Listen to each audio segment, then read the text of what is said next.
Bismillahirrahmanirrahim. Melanjutkan surah Ad-Duha. Kalau di ayat kemarin bahwa wala sawfa yu'tika rabbuka fatarda, dan sungguh kelak Tuhanmu pasti memberikan karunia-Nya kepadamu sehingga engkau menjadi puas. Bahwa setiap perjuangan itu pasti akan ada hasilnya. Cuman perjuangan itu kan gak kayak mantranya tukang sulap bim. Gak kayak orang makan cabai begitu hari itu dimakan, hari itu pedas. Makanya kalau punya anak ngaji sekolah jangan ngarep langsung jadi pinter. Prosesnya panjang. Kalau dalam kitab Ta'limul Muta'allim, syarat orang memperoleh ilmu itu kan ada 6. Salah satu yang menjadi syarat adalah watulu zamanin, butuh proses waktu yang lama. TK, sekarang malah sebelum TK ada ya, PAUD, TK, SD, udah berapa tahun? Umpamanya PAUD setahun, TK berapa tahun? 2 tahun, lama amat ya. Yo, umpama 2 berarti tambah SD 6, 9, SMP 3 berarti 12, tambah SMA 15, kuliah 4 kalau lancar, kalau nggak lancar 5, berarti 20 tahun. Prosesnya panjang. Ini ngaji baru sebulan disuruh bisa baca Quran, maknya bertahun-tahun aja. Makanya kalau anaknya ngaji udah setahun kok belum bisa, baru setahun. Tapi setiap perjuangan yakin pasti akan ada hasilnya. Kemudian alam yajidka yatiman fa'awa, bukankah dia mendapatimu sebagai seorang yatim lalu dia melindungi. Artinya bahwa Rasulullah itu terlahir dalam keadaan yatim. Lagu apa itu? Kisah sang Rasul itu 2 bulan di kandungan, wafat ayahandanya. Terus nggak hafal kan?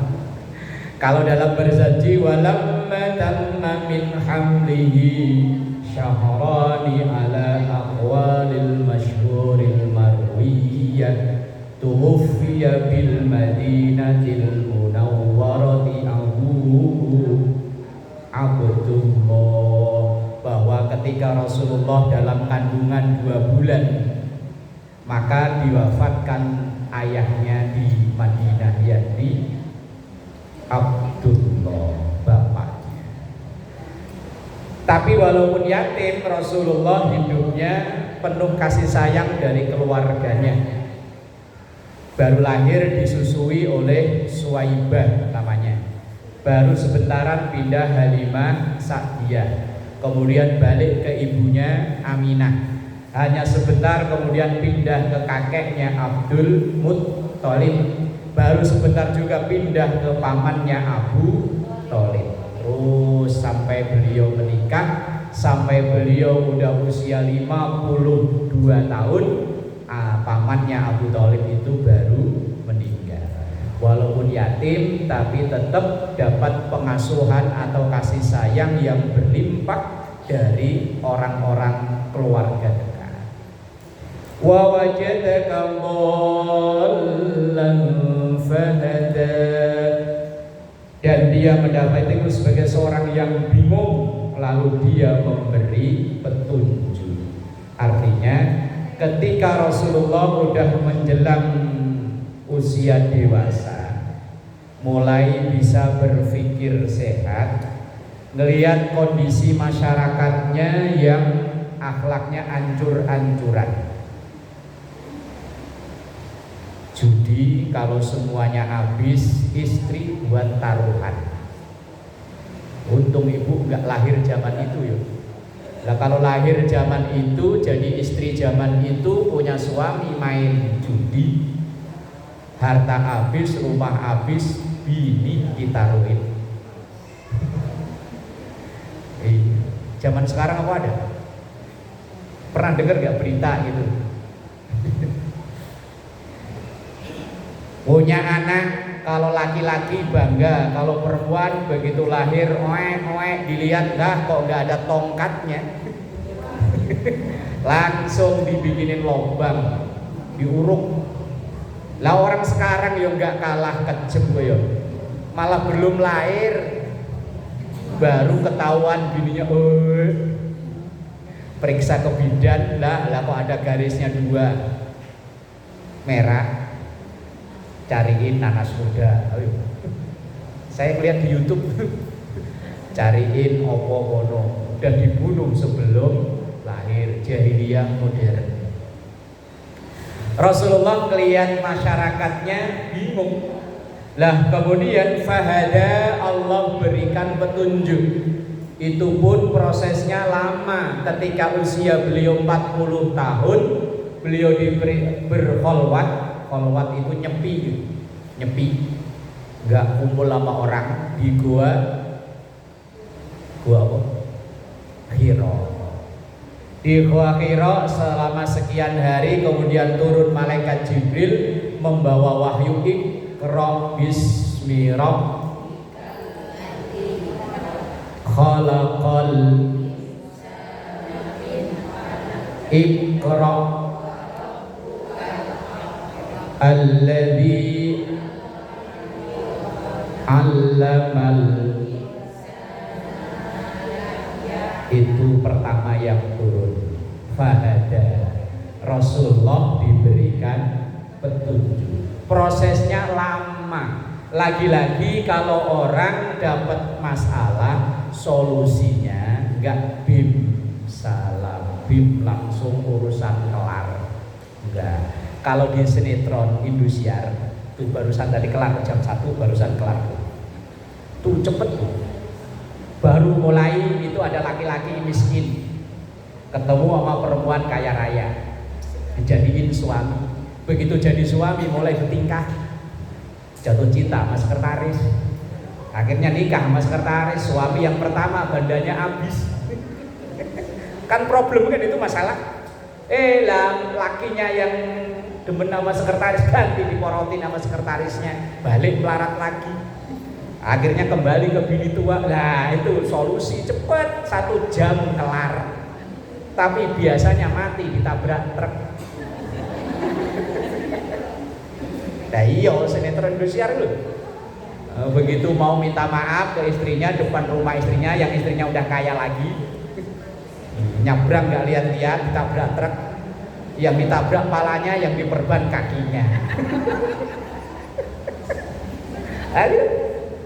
Itu di sinetron. Kalau dunia nyata lama. Ibu punya masalah sekarang itu mungkin penyelesaiannya 5 tahun yang akan datang baru ketemu jawabannya. Nggak bisa. Rasulullah Shallallahu Alaihi Wasallam orang yang paling dekat dengan Allah, masalah itu dihadapi ketika beliau masih muda, baru ketemu di usia 40. Maka saya pernah baca satu tulisan, titik balik usia atau perilaku seseorang itu di usia 40. Saya udah lewat 6 tahun yang lalu. Kalau ibu-ibu udah lewat berapa tahun?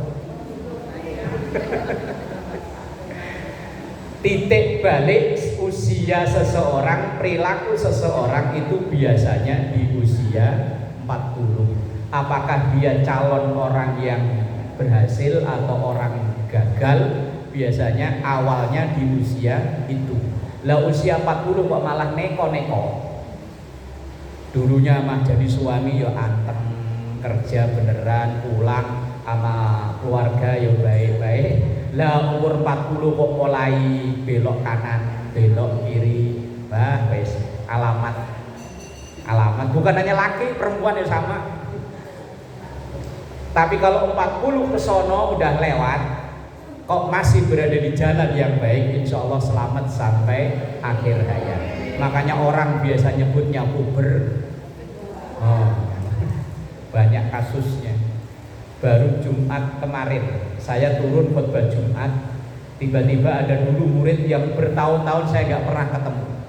Salaman kok wajahnya agak nangis-nangis. Loh kenapa? Wong saya lihat di status Facebooknya kayaknya ya adem ayem, usahanya lancar, tahu-tahu keluarganya bubar. Begitu saya selidiki, ternyata yang berulang dianya kecantol barang second. Sampai saya giniin, ya Allah, demi janda istrimu jadi janda. Yang salah bukan orang lain, yang salah kamu sendiri. Dia bilang iya, saya nyesel. Iya nyesel mah belakang, kalau nyesel depan itu mah rencana, bukan nyesel namanya. Usia 40, Rasulullah memperoleh jawaban dari persoalan yo di usia 40. Kita lanjut ayatnya yang sekarang. Wa wajadaka 'ailan fa'aghna, dan dia mendapatimu sebagai seorang yang kekurangan, lalu dia memberikan kecukupan. Maksudnya apa? Rasulullah itu terlahir dalam keadaan dari keluarga miskin, kismin. Ketika ayahnya meninggal, itu tidak meninggali harta warisan, hanya meninggalkan seekor unta betina yang udah nggak layak, nggak bisa beranak lagi, udah pokoknya udah inilah nenek-nenek lah, nenek-nenek tapi unta. Itu warisan dari bapaknya, habis buat bayar yang nyusuin. Karena budaya Arab itu ibu-ibu yang mohon maaf ya asinya melimpah itu akan nyari anak susuan untuk disusui dengan upah bayaran yang disepakati oleh antara ibunya dan ibu susuan itu tadi. Itu di budaya Arab itu begitu. Makanya ketika Rasulullah lahir, ada ibu yang nawarin untuk nyusuin, namanya Suwaibah. Tapi entah karena alasan apa kemudian berhenti, kemudian pindah ke Halimah. Kalau di budaya kita kan nggak ada ya. Kalau budaya kita kalau emaknya nggak bisa nyusuin kan disusuin sama sapi ya. Nah iya, makanya anak sekarang itu lincah-lincah, fisiknya kuat-kuat, wong yo nyusunya nyusu. Tapi kalau diajak baik, nak ngaji, wah anak sapi.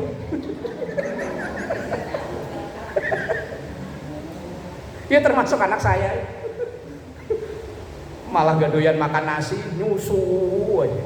Fisiknya kuat, main hujan-hujanan, main di got, pulang habis mandi seger. Dasar. Aduh. Kalau ayo ngaji yuk, mau pak wes payah. Lah iya kalau sapi kalau bakar mau gitu ya. Wa wajadaka 'ailan fa'aghna, dan Allah menjumpai Rasulullah itu dalam keadaan miskin. Kemudian fa'aghna, Allah berikan kecukupan. Di usia beliau yang mendekati usia 25, udah pantas untuk menikah, beliau bertemu dengan Khadijah yang saat itu belum jadi istrinya. Khadijah itu pengusaha kaya. Lah Rasulullah itu ya pemuda, anak muda pengen cari kerja. Lah kemudian diterima kerja di tempatnya Khadijah.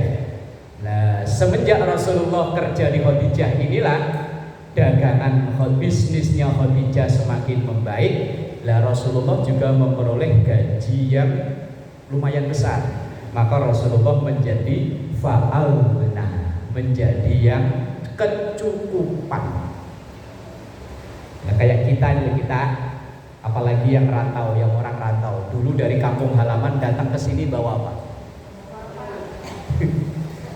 Bu Haji dulu ke sini bawa apa Bu Haji? Apa ikut suami?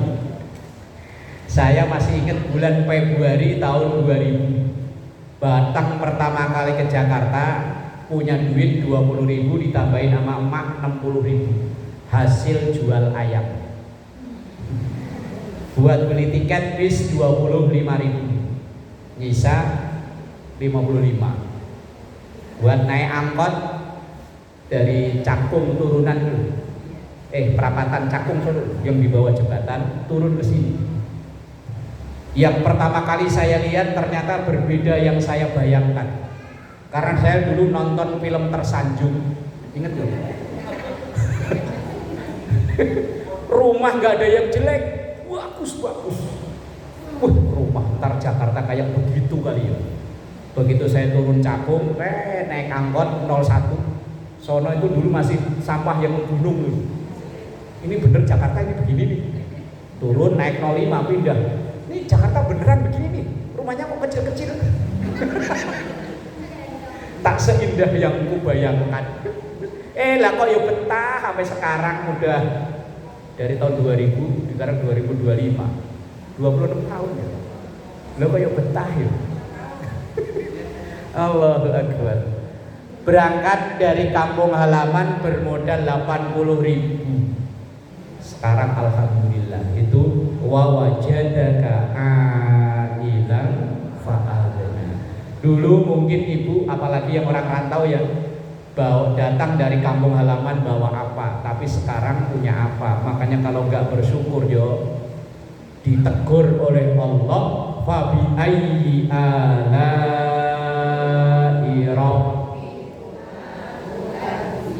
ayo, mana lagi yang kau dusta? Modal 80.000 udah dapat macam-macam, dapat istri, dapat anak, ayo. Lah saya itu dulu bercita-cita hanya pengen, dulu depan rumah saya itu ada almarhum guru saya namanya Pak Ahmad Panuji. Beliau itu kalau pagi ngajar di madrasah, kadang ya ke sawah. Di rumah ada warung, tapi kalau malam anak-anak ngaji banyak di rumahnya. Saya itu dulu kepengennya kayak itu doang. Pengennya pokoknya kalau siang ada kerjaan, malam ngajar ngaji anak-anak. Wis cita-citanya cuma itu. Oleh Allah diberi lebih. Yo bisa megangin mic tiap hari ke sono kemari. Yo biar begini yo tiap hari sekarang nongol di TV. Ya kan diberi lebih sama Allah ya. Iya. Enggak cita-cita sama sekali belas. Ngajar ngaji aja dulu enggak cita-cita gara-gara Bu Haji aja. Samperin saya lagi nyerut kayu disamperin. Ini Allah ngasih lebih, makanya kalau nggak bersyukur yo kebangetan. Makanya fabi ayyi ala'i rabbikuma. Nah ibu-ibu kan ya begitu kan, saya nggak tahu ceritanya ibu, yang tahu kan saya cerita saya, makanya saya ceritain.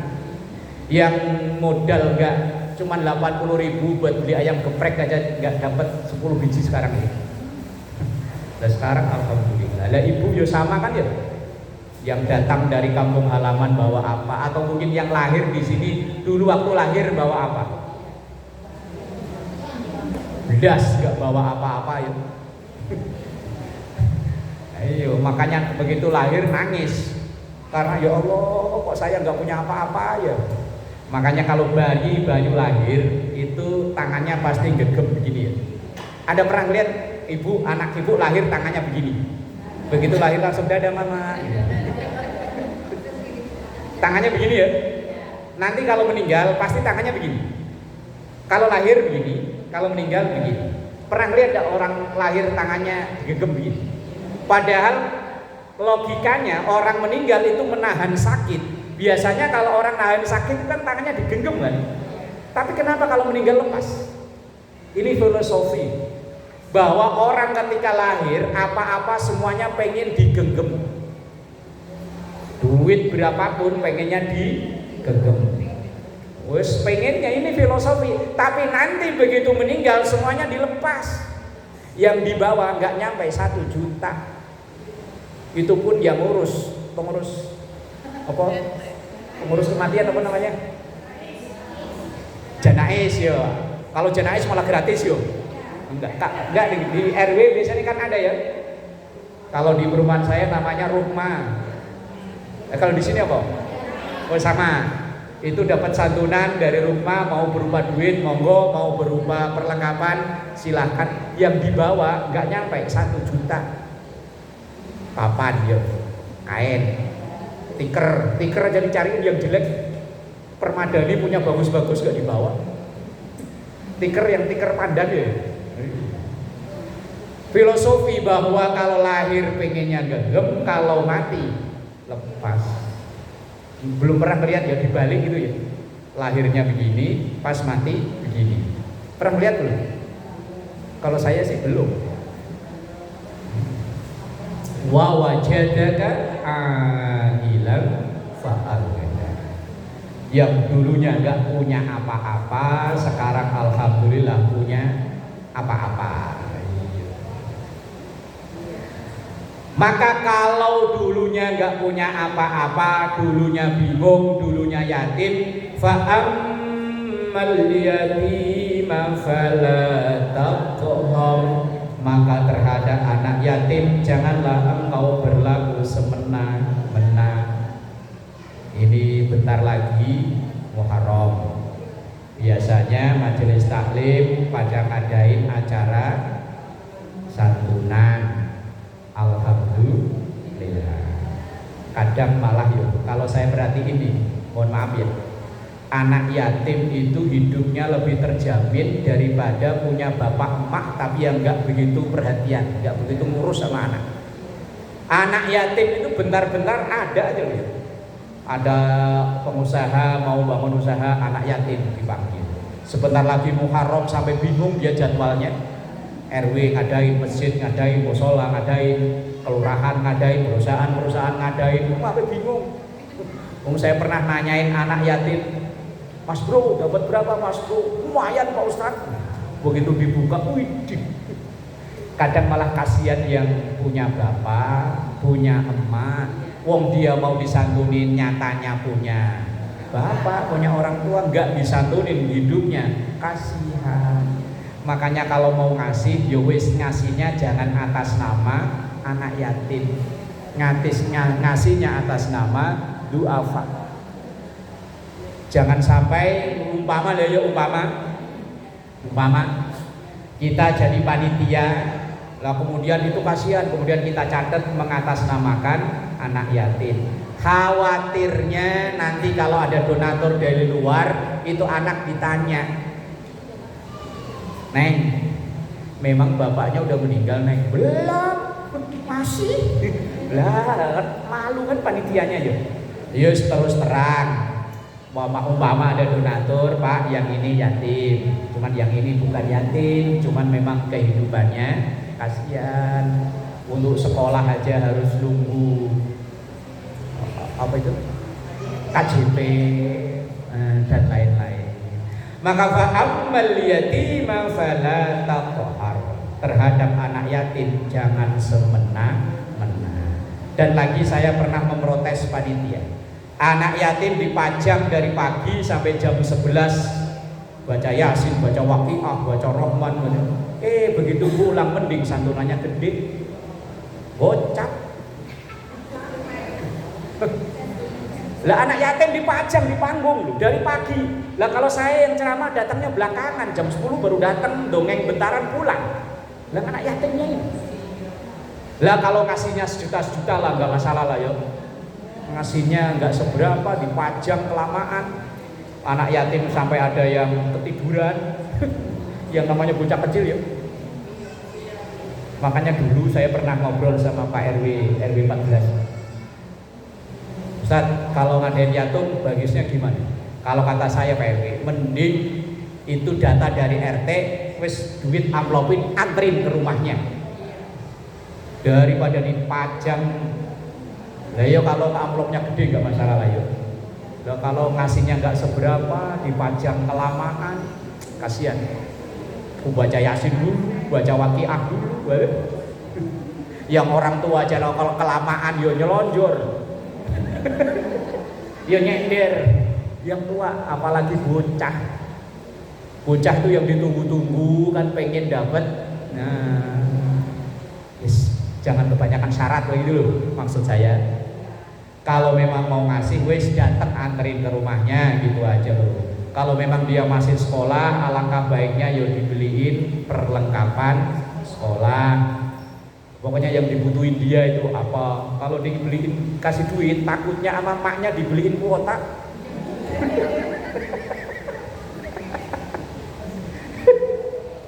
Lah iya, tapi kalau dibeliin barang, tas, seragam sekolah, sepatu atau apalah umpama, kadang khawatirnya bapaknya meninggal malah dipolitisasi sama emaknya. Ini saya pernah dapat cerita. Ada salah satu wali kelas didatangi oleh ibu-ibu, dia bilang ke wali kelas itu mohon anaknya supaya nggak naik kelas. Pernah dengar nggak cerita ini? Hah? Belum? Baru ini kan ya? Saya diceritain pertama aja kagak kaget loh. Umumnya rata-rata orang tua itu datang ke wali kelas, seandainya anaknya nggak naik, pengen naik. Lah ini malah dibalik. Lah saya tanya, emang kenapa Pak Bu? Itu anaknya dua-duanya kan dapat KJP. KJP itu kan bisa dicairin duit katanya ya. Paham ya maksudnya ya? Lah kalau anaknya naik kemudian lulus kan KJP angus, nggak dapat duit lagi maknya, makanya biarin anaknya ngendok juga nggak apa-apa. Wah, ibu-ibu cerdas. Takutnya ditiru sama ibu-ibu sini. Allah, kok yo ada seorang ibu yang tega memperalat anaknya. Aduh, tapi yo banyak yo. Kalau melihat, saya pernah melihat acara di Trans TV, acara investigasi yang anak-anak pada minta-minta di jalanan. Ketika ditanya, masih punya orang tua? Masih. Kemana orang tuamu? Tuh nungguin di kolong tol. Emaknya ngadem sambil dolanan HP, anaknya yang minta-minta yang di perapatan lampu merah. Ya Allah. Apalagi kadang yang saya masih belum nanya langsung. Setiap, mohon maaf ya, setiap ada orang minta-minta bawa anak kecil, kok anaknya tidur mulu. Tuh anaknya dikasih obat tidur kok. Wes mbah lah ya. Fa ammal yatima fala taqhar wa ammas sa'ila fala tanhar. Dan terhadap orang yang meminta-minta jangan dibentak. Kita sih bentak sih enggak ya, jawabnya halus ya. Iya, jawabnya kita halus ya. Maaf, didoain selamat kita nggak mau ya. Asal ada yang datang, assalamualaikum. Maaf. Yang saya heran, lagu salamnya kok yo sama di sini sama di Bojong persis. Apa itu ada sekolahnya? Apa memang itu pindahan dari sini pindah ke sono? Kok yo lagunya sama persis. Assalamualaikum. Udah persis belum? Lah kalau udah persis kan lumayan bisa buat modal. Kalau memang mau ngasih yo ngasih, tapi kalau nggak ngasih berilah jawaban yang enak. Nah, tadi itu ya kita udah alhamdulillah udah sopan lah ya. Assalamualaikum, maaf, yang lain aja gitu ya. Nah, udah bagus. Daripada bentak-bentak minta mulu. Memang kalau sama peminta-minta enggak, cuman kalau sama anak, sama keluarga yang bentar-bentar minta kan kita jawabannya gitu ya. Minta mulu. Emang nyari duit gampang apa?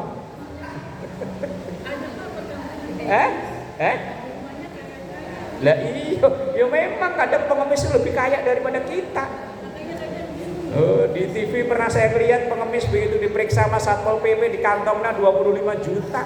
Lah kita paling di kantong 25.000. Saya bawa paling buat cadangan kalau beli bensin di jalan.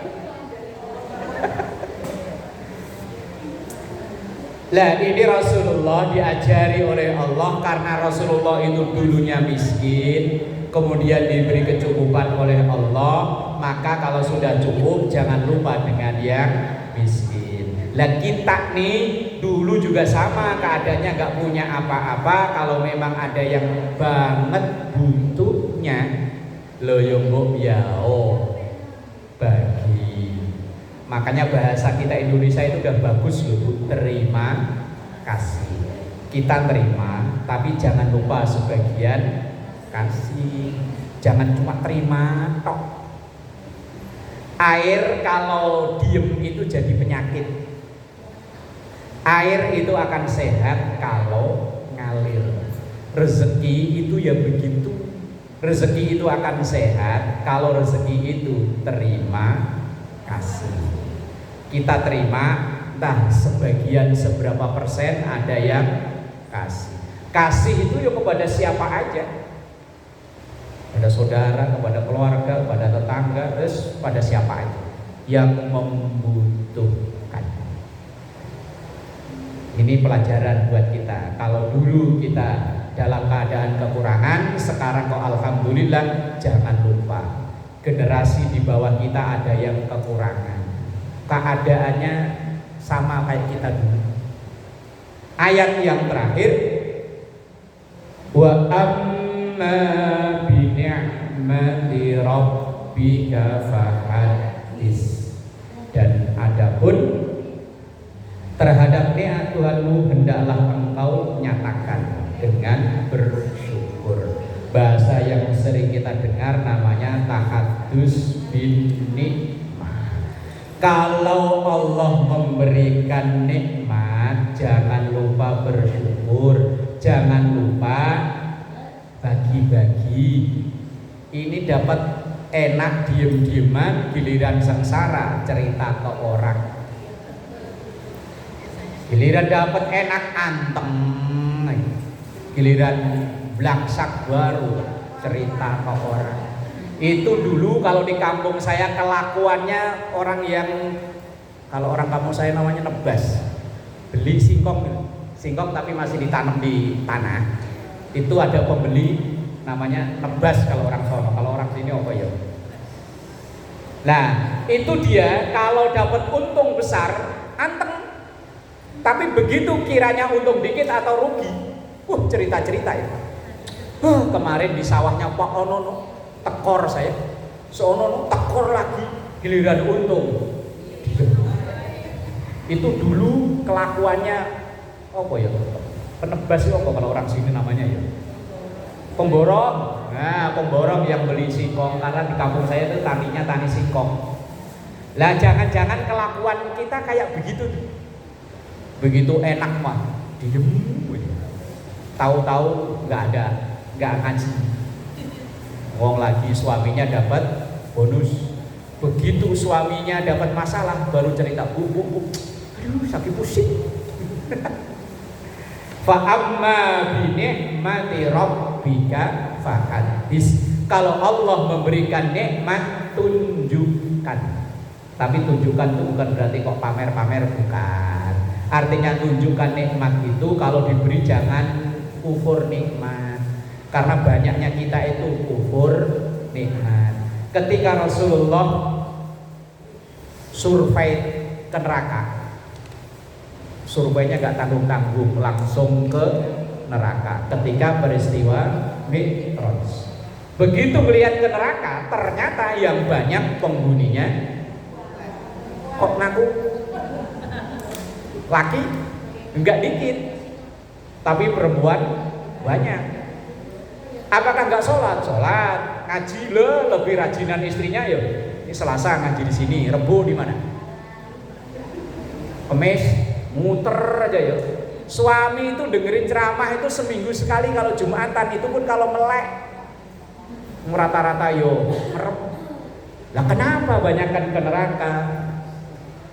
Malaikat Jibril jawab, hunna yakfurnal ashir. Mereka itu gak terima kasih kepada suami. Asal diberi gaji masih kok segini. Masih alhamdulillah ada yang ngasih. Punya suami, kalau yang gak punya suami gimana? Alhamdulillah. nyatanya Rasulullah ketika ditanya yahunna yakfurnal ashir, mereka itu gak ada syukurnya terhadap keluarganya. Ashir itu keluarga, bukan hanya suami loh aslinya. Ashir itu keluarga, bisa jadi anak. Orang gak ada syukur dengan anaknya, padahal anaknya udah mati-matian, ibarat kata dia punya gaji udah disisihin buat emaknya masih gak terima. Kok segini sih Neng? Kan gaji kamu segitu Neng. Gak syukur dengan anaknya dapat ranking. Udah bagi rapat belum sekolah? Belum, besok. Nah tuh, besok kan bagi rapat tuh. Umpama biasanya dapat 10 besar. Lah tahun ini entah karena apa anaknya ranking 2 dari belakang. Kira-kira ibu ngucap alhamdulillah apa kok gini?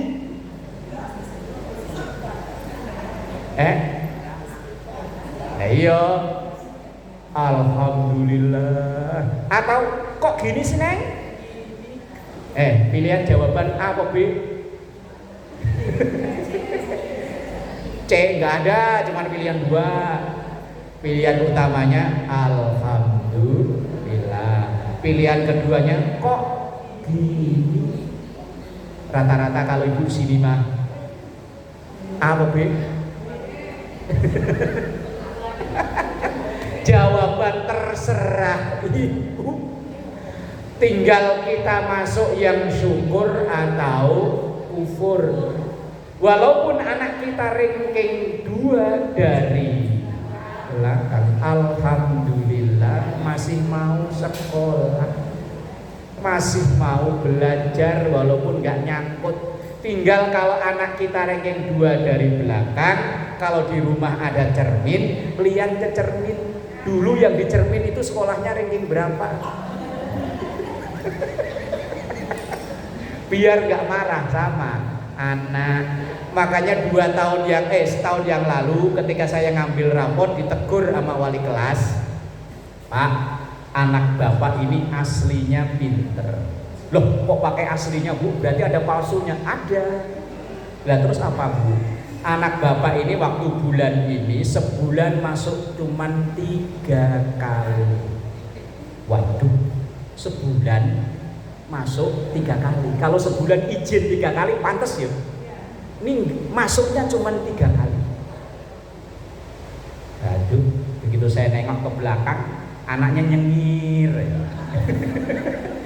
Begitu udah rapot saya ambil, jalan dari tempat wali kelas balik ke kelasnya dia. Saya tanya, Bapak, emang sebulan masuk 3 kali? Iya Pak. Kenapa? Kan saya mandinya paling belakang, ngantri. Lah begitu saya habis mandi masuk ke kelas sama bu guru ngomong begini, yang terlambat keluar pulang. Lah katanya suruh nurut sama guru. Akhirnya dia pulang, keluar, balik ke asrama, tidur. Oh iya. Saya mau marah, kan tinggal saya melihat HP. Ini kan ke HP ada wajah saya kan. Oh ini dulu waktu sekolah lebih parah dari itu. Jadinya mau marah, nggak jadi. Akhirnya ngucap alhamdulillah, masih mau sekolah, masih mau nyantri, biar nggak gampang marah sama anak. Kadang ini kita nggak adil sama anak. Kita nuntut anak kita tuh semua nilainya bagus, padahal kita dulu. Gitu loh maksud saya itu, biar nggak gampang marah sama anak. Nanti kalau anak dimarahin dengan bahasa-bahasa yang tidak pantas, khawatirnya nanti anak udah frustasi, udah gak mau belajar. Ngapain saya udah mati-matian belajar semampu saya, masih diomelin sama emak mulu sekalian kan? Kan bahaya ya. Iya, wallahu a'lam bishawab.